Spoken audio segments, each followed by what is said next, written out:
¡Ey! ¿Pero qué pasa, mis queridos matemáticos y matemáticas? Sí, sí, sí, ya estamos aquí. Bien, bien, bien, os sacaréis un 10 en la universidad. Como muchos de vosotros me habéis pedido, de manera externa, no en YouTube también podéis dejar comentarios para ver qué vídeos queréis que siga subiendo. Si queréis que suba de variable compleja, me lo decís. Si queréis que suba de álgebra y geometría lineales, me lo pedís, etcétera, etcétera, etcétera. Pero muchos de vosotros me habéis pedido que por favor suba contenidos de variable compleja de la asignatura de tercero de matemáticas. Lo voy a hacer, ¿vale?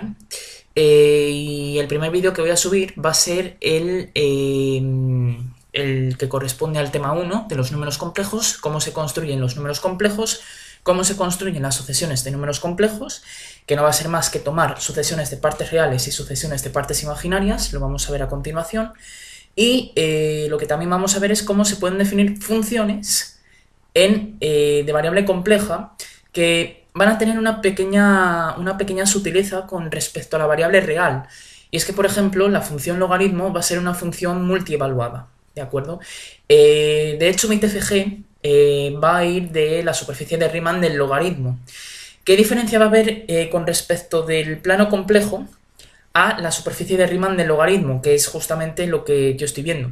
Que si consideramos el plano complejo, si consideramos la esfera unidad en el plano complejo, lo que puede ocurrir es que todo número complejo queda definido mediante su módulo y su argumento. Y si damos una vuelta de 2pi radianes a la circunferencia, volvemos a recaer en el mismo punto de la circunferencia. ¿De acuerdo? La superficie del logaritmo no es así. Porque lo que puede pasar es que la circunferencia, una vuelta de 2pi radianes nos represente a un mismo número complejo, porque esa vuelta no se nota en cuanto al argumento. Pero si nos extrapolamos y consideramos una superficie nueva, que va a ser la superficie de Riemann del logaritmo, que os enseñaré en cuanto termine, el trámite, entre comillas, de, del título, pues entonces ya os explicaré cómo se construye la superficie de Riemann, qué propiedades tiene y todo eso. Porque la superficie de Riemann, todo número complejo va a estar dado mediante su módulo y su argumento. Es decir, no es lo mismo un número complejo de argumento 2pi que un número complejo de argumento 4pi, por ejemplo, ¿de acuerdo? En la superficie de Riemann del logaritmo, en la esfera unidad sí, ¿de acuerdo? Bueno, pues también quería decir que con este vídeo vamos a estrenar lo que viene a ser la pizarra blanca, una pizarra blanca, ¿vale? Que será la que nos acompañe en todo este canal. Bueno, pues dicho todo esto, vamos a empezar con el primer vídeo de variable compleja. ¡Comenzamos! Bueno, esto, como os decía, es la pizarra digital, ¿de acuerdo? Que vamos a utilizar a lo largo de todo nuestro canal, salvo que se diga lo contrario. Y vamos a aprender cómo se construye el plano complejo, ¿de acuerdo? Que ya sabemos, si conocemos un poco de topología elemental de segundo de carrera, ya sabemos que C se puede identificar con el plano real R2 mediante un homeomorfismo que va a ser o bien la exponencial de I por T o simplemente va a ser el coseno de T seno de T, según veamos ese homeomorfismo. Bueno, pues, ¿cómo se va a construir este plano complejo? Bueno, pues vamos a coger el plano real, ¿de acuerdo? Y le vamos a dotar a este plano real de dos operaciones. Vamos a dotarle de una suma y de un producto, ¿de acuerdo? La suma, pues viene a ser, como cabría esperar, va a ser una aplicación que parta de R2 por R2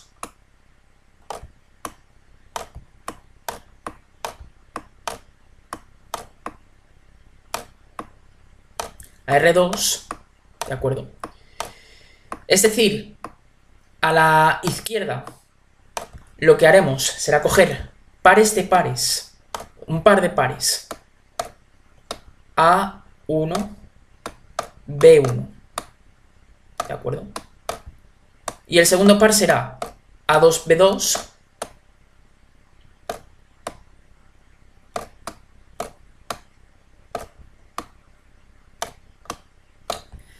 Y le vamos a hacer corresponder, pues como cabría esperar, la suma de las componentes. A1 más A2. ¿De acuerdo? Y luego tendremos el B1 más B2. ¿Vale? Esto ya sabemos que es una operación interna. Es una operación interna, como explicamos en el vídeo anterior, en el primer vídeo del canal, una operación interna donde A es el conjunto, es el espacio vectorial R2, ¿de acuerdo? Así es como se define la suma, ¿vale? Si pensamos en un número complejo, pues es sumar parte real con parte real y parte imaginaria con parte imaginaria. Y vamos a definir una operación rara, entre comillas, que va a ser la operación producto, que va a ser una operación entre pares, ¿de acuerdo? Voy a borrar aquí porque si no, no me va a caber. Va a ser una operación entre pares, que en este caso va a ser, de nuevo también, no tendría que haber borrado todo, vaya. Va a ser la operación punto, que va a ser de R2 por R2, ¿vale? Por R2. Esto no va a ser ninguna operación externa, porque no vamos a coger directamente el cuerpo de escalares R, lo que vamos a coger van a ser de nuevo dos pares, ¿de acuerdo? Y vamos a llegar a el espacio vectorial R2, de tal manera que, de nuevo, cogiendo pares de la forma A1, B1, A2, B2, lo que vamos a obtener va a ser otro nuevo par, ¿de acuerdo? Que lo vamos a definir pues como operaríamos con números complejos. Las partes reales es A1, B1, menos A2, B2, ¿de acuerdo? Y luego es la suma de los productos cruzados. A1, B1, perdón, A1, B2, más A2, B1, ¿vale? A2, B1. Bueno, el A2, B1 va en la segunda componente del nuevo número complejo, del nuevo par, que le estamos haciendo asociar a R2. Entonces, ¿qué va a ocurrir aquí? Que esta tripla, ¿vale? Se puede comprobar que es un espacio vectorial sobre R, ¿vale? Sobre R. De hecho, más aún, va a ser un cuerpo, ¿vale? Es un cuerpo, de hecho.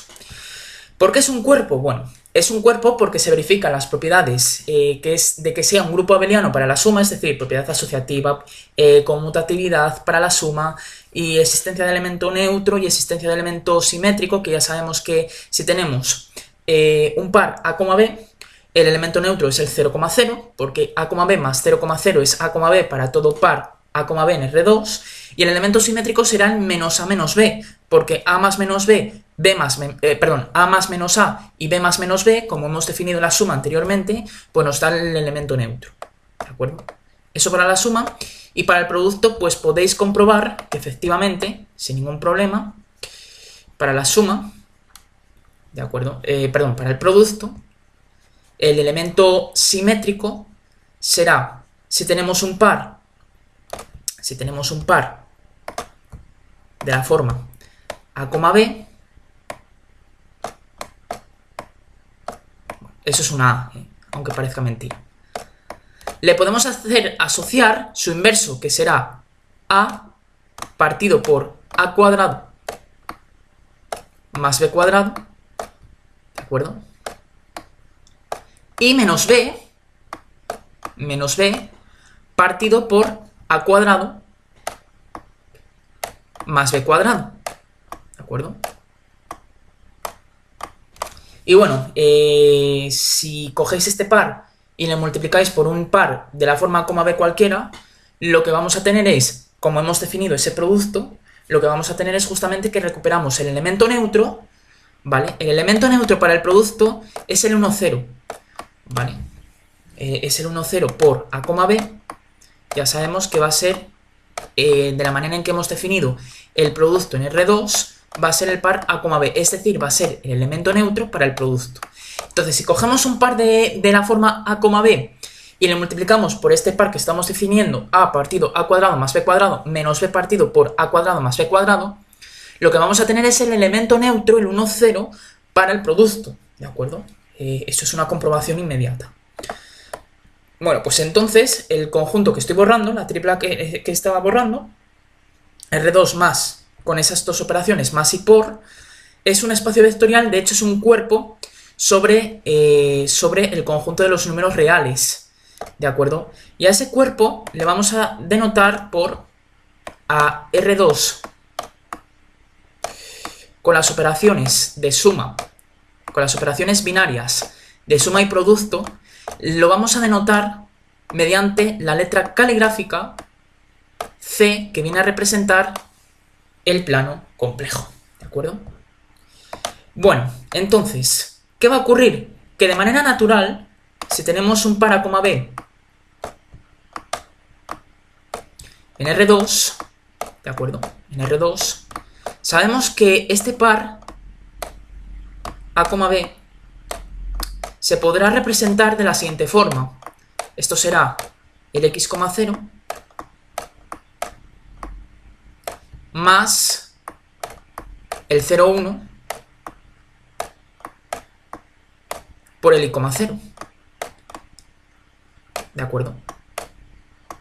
De la manera en que hemos definido la operación, ¿de acuerdo? Entonces, ¿qué va a ocurrir con esto? Lo que va a ocurrir con esto es que este número complejo, bueno, he puesto x, y, debería de poner A, B, ¿de acuerdo? A, B, aquí. Una fijo cualquiera, de la forma A, B, donde A, B es un par en R2, ¿vale? O sea, lo que tenemos es que para todo par A, B en R2 se va a tener esto, y esto se puede identificar con el número complejo A más I por B, ¿de acuerdo? En cuanto identifiquemos a I con el par 0, 1, ¿de acuerdo? Y lo que va a ocurrir es que, de la manera en que hemos definido la operación producto para R2, lo que va a ocurrir es que I cuadrado sabemos que es I por I, ¿vale? I por I no va a ser más que el 0,1 por el 0,1,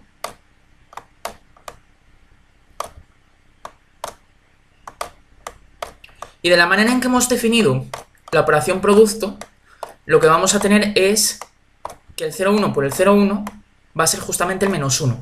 O también, esto se puede ver como la solución de una ecuación. I cuadrado más 1 es 0. ¿De acuerdo? Es decir, también estamos teniendo que, en términos de raíces de alguna ecuación, lo que estaríamos viendo es que estaríamos probando que I es raíz ¿de quién? De la siguiente ecuación. Es raíz de x cuadrado, o bueno, de z cuadrado, mejor dicho, porque a los números complejos les vamos a denotar como zetas, ¿vale? A partir de ahora. De z cuadrado más 1, ¿vale? Un polinomio que le vamos a denotar como p de z. Bueno, pues este resultado va a motivar a la construcción de los números complejos. ¿Por qué? Porque este polinomio ya sabemos que no tiene solución en R, ¿vale? O sea, el cuadrado de un número real más una constante positiva siempre va a ser mayor estricto que 0. Y eso no va a tener ninguna solución en R, pero sí que la va a tener en C, y la va a tener por esto mismo, por lo que acabamos de probar. Entonces, ¿qué va a ocurrir? Lo que va a ocurrir es justamente lo siguiente. Vamos a tener el siguiente resultado, que lo sabemos desde el bachillerato. Y es que lo que va a ocurrir es que todo polinomio de grado n va a tener una solución en C, va a tener al menos 1. Pero es que vamos a saber también el número de soluciones de cualquier polinomio de esa guisa, ¿vale? Es decir, si P de Z, vale, si P de Z es un polinomio de la forma, le podemos considerar armónico porque si es de grado n, el término principal tiene que ser distinto de 0, y entonces podemos dividir entre ese término y considerar este otro polinomio, a sub n menos 1, ¿vale? Por z a la n-1, perdonadme mi escritura, me tengo que hacer a la pizarra, más puntos suspensivos, más a1z, más a0, perdón, más a0, ¿de acuerdo? Más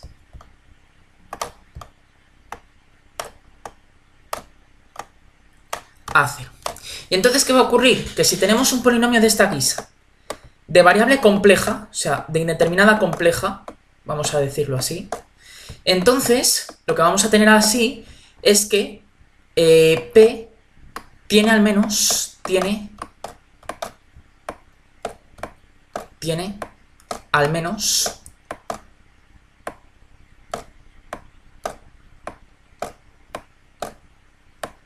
una raíz en C.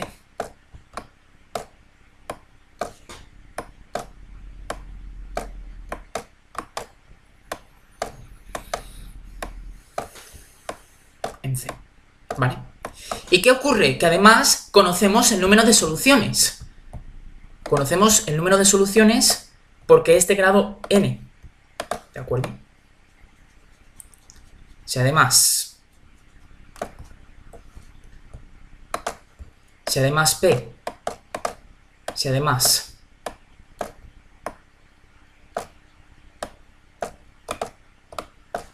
el grado de P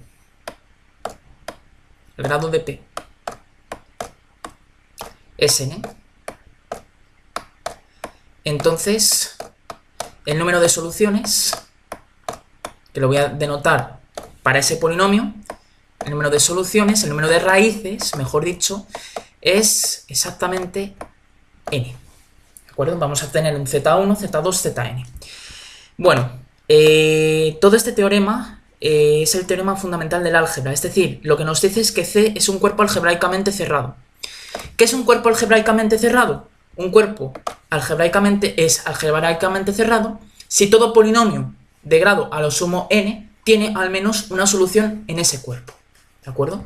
Entonces, lo que va a ocurrir es que ese teorema se va a demostrar. Tenemos muchas maneras para demostrarlo. Una de ellas es la versión homotópica, otra es la versión homológica, otra, que es la que vamos a ver nosotros, es la versión de Cauchy y la versión del teorema de Liouville, etcétera, etcétera, etcétera, ¿vale?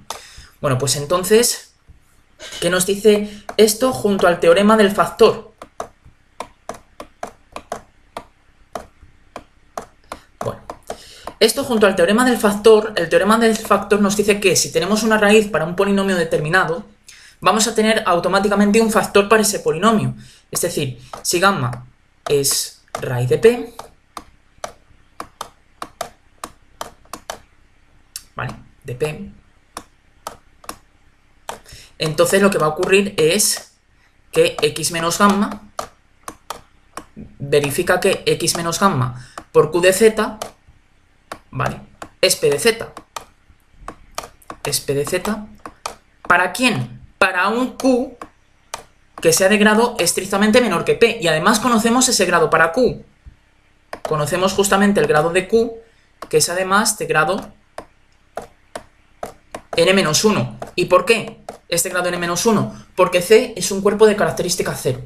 ¿Y qué va a ocurrir que sea de característica 0?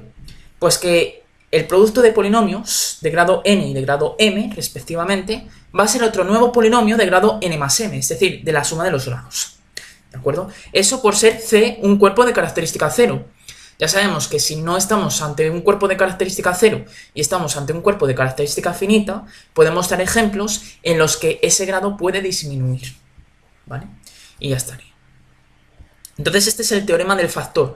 Todo polinomio de grado, obviamente, mayor que 1, pues entonces admite una descomposición en polinomios no triviales. No triviales quiere decir que no sea el propio polinomio y que no sea el polinomio 1, porque 1 por cualquier polinomio es el propio polinomio, ¿de acuerdo? Entonces, así estaría. Bueno, pues esto, el teorema del factor y el teorema fundamental del álgebra, son dos teoremas que van a cerrar el vídeo. Y en el siguiente vídeo lo que tendremos será la definición de lo que es la parte entera de un número real, lo que es la parte imaginaria de un número real, de un número complejo, la parte real de un número complejo y la parte imaginaria de un número complejo. Y también lo que vamos a tener es cómo vamos a definir el conjugado de un número complejo y qué propiedades va a tener la suma de conjugados, que es el conjugado de la suma, el producto de conjugados, que es el conjugado del producto, etcétera, etcétera, etcétera. Bueno, pues hasta aquí el vídeo de hoy, y como es común cerrar cada vídeo, pues vamos a intentar tirar de la ruleta para ver si nos tocan chistes de matemáticos o chistes de cualquier otro tipo. Otra cosa, deciros que suscribiéndoos a este canal y activando la campanita de YouTube vais a recibir todas las notificaciones de vídeos que se suban a este canal. Entre otras cosas, por ejemplo, de respuestas a comentarios, etcétera, etcétera, etcétera. Bueno, ahí tenemos ya la ruleta. El quesito morado es chistes de matemáticos. Y el quesito naranja son chistes cualesquiera. He perdido la ruleta anterior, no sé si estaba ordenada así. Así que vamos a tirar y vamos a ver lo que pasa aquí, ¿de acuerdo? Entonces lo que vamos a tener aquí es... ¡Hombre! Parece que chistes cualquiera, de cualquier tipo. ¿Vale? Chistes de cualquier tipo. Bueno, pues como yo soy muy fanático de Jaimito, voy a buscar alguno de esos, ¿vale? Bueno, a esto de que está Jaimito con sus compañeros en clase, van a empezar una nueva clase, la clase de matemáticas, y a esto de que entra un nuevo profesor y a esto de que se presenta y dice, bueno, buenas tardes chicos y chicas, mi nombre es Largo, a lo que contesta Jaimito, no se preocupe, tenemos todo el tiempo del mundo. Bueno, siento deciros que no estaba grabando el vídeo, ¿de acuerdo? Nos había tocado la opción de chistes de matemáticos, así que el chiste de matemáticas que viene a continuación se ha sacado de internet, ¿vale? Os invito a que lo veáis. Pero ¿qué le dice el número pi al número... Perdón, ¿qué le dice la unidad imaginaria al número pi? La unidad imaginaria al número pi le dice, cállate, no seas irracional. A lo que contesta el número pi, al menos yo soy real, no falso como otros. Buah, Rubén, tío, pensaba que te habías renovado ya un poco después de tanto tiempo sin aparecer por internet, por YouTube. Pero qué chistes son estos, por favor. Bueno, y hasta aquí el vídeo de hoy. Recordad que cada viernes subiré un nuevo vídeo de CDM Clases de Mates Universidad. No dejaré de subir vídeos al canal principal, al canal CDM Clases de Mates primero de eso hasta segundo de bachillerato, ¿de acuerdo? Pero los vídeos que subiré a ese canal ya serán en cuanto a entrevistas que haga a cierta gente. Puedo hacer entrevistas a gente de otra carrera o puedo hacer entrevistas, pues, por ejemplo, a amigos míos, etcétera, etcétera, etcétera. Bueno, pues dicho todo esto, nos vemos en el siguiente vídeo de CDM Clases de Mates Universidad. ¡Nos vemos!